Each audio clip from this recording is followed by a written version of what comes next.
Flying robots and CIA agents. Jack, a man in his 20s, diagnosed with schizophrenia, paced the streets. He heard buzzing, which he attributed to attacking robots, and he swung his body around in defense. He was convinced CIA agents lurked in the bushes, and so he looked around suspiciously.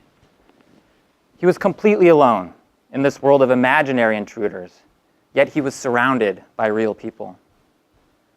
Jack had not seen a psychiatrist in weeks, and he was off his medications, leaving him agitated and paranoid. Like so many times in the past, someone became fearful and called the police. Jack was arrested for disturbing the peace, and he was brought to the hospital. As a medical student, I first met Jack in the locked ward where he's being held for treatment. As part of the medical team, I worked to change his medications to better control his psychosis, to make those attacking robots and CIA agents disappear. His stay in the hospital was obviously meant to be therapeutic.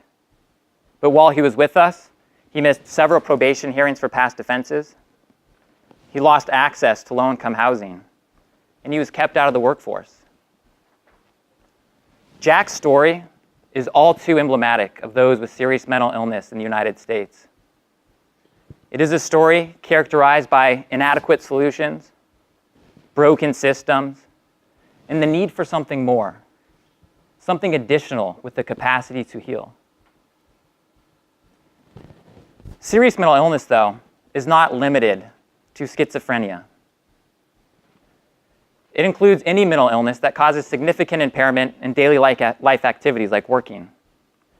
It includes the brother with severe anxiety, the grandfather with PTSD, and the mother with bipolar disorder. Think of those in your life who have struggled with mental illness. They are not alone. There are 44 million American adults with mental illness.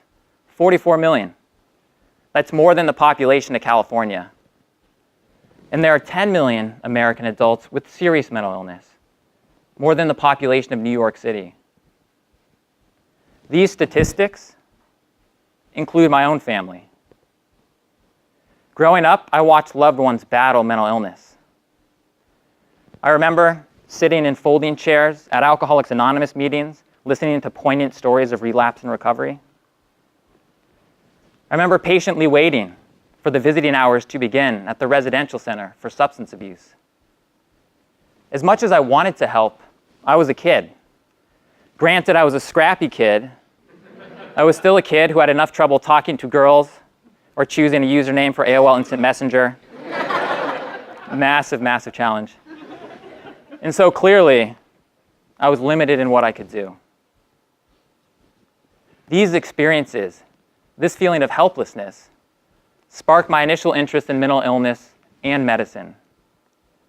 I became convinced if I wanted to help those with serious mental illness like Jack, if I wanted to be a resource to my family, I needed to become a doctor.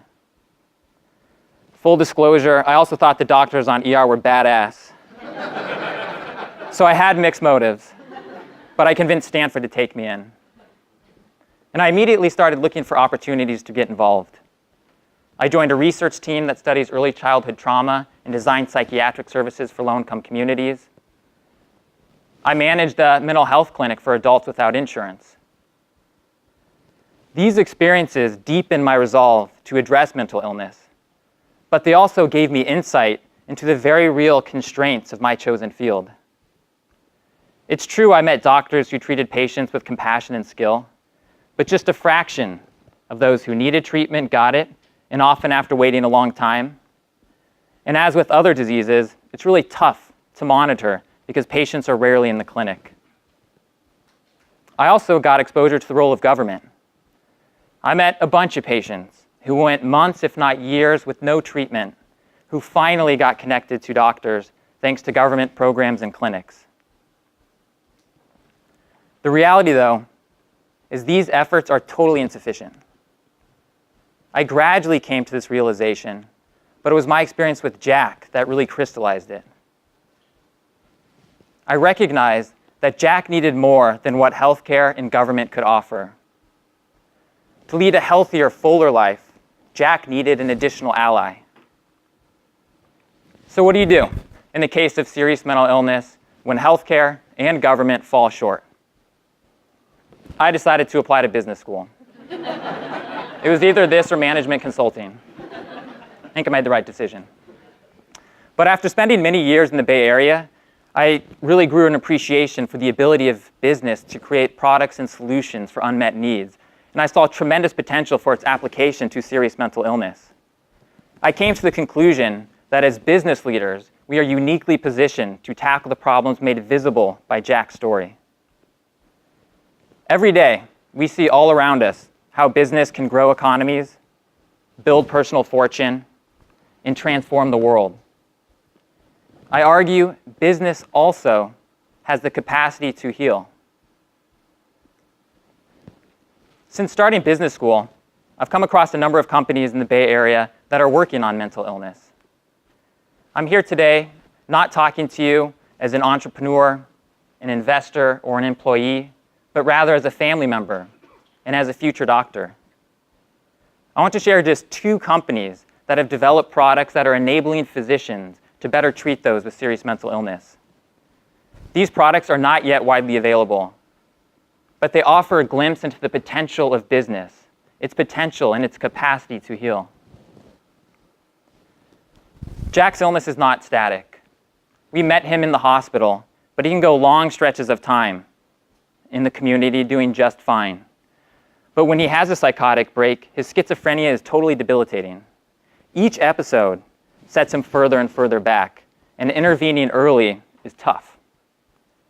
Ginger.io might offer a solution.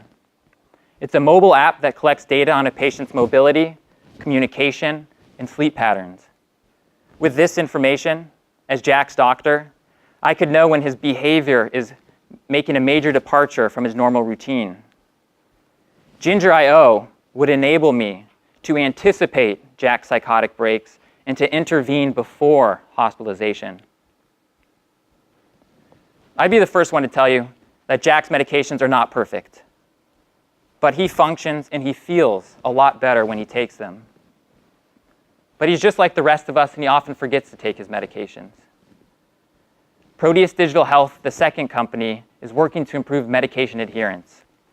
It has developed a tiny ingestible sensor that fits inside individual pills.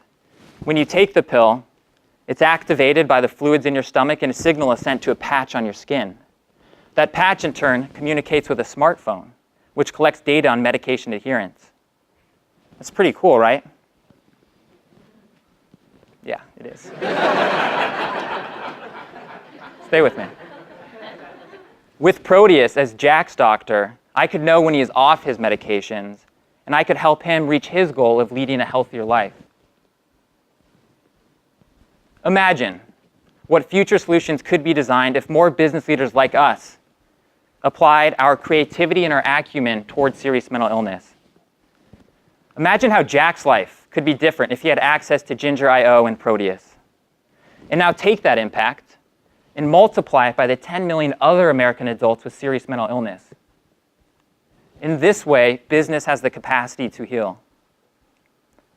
Our inadequate response to serious mental illness is a glaring example of our collective failure to serve some of the weakest members in our society. While this failure is largely hidden, mental illness touches all of our lives. Business and technology are not perfect solutions, but they have incredible potential to help. As business leaders, we have the ability to transform what is today to what can be tomorrow. My journey, which now includes medicine and business, is still uncharted, as is yours. As you leave today, and as you look to your own future, I simply ask you to be more inclusive, to include Jack as you go out to reshape the world. Thank you.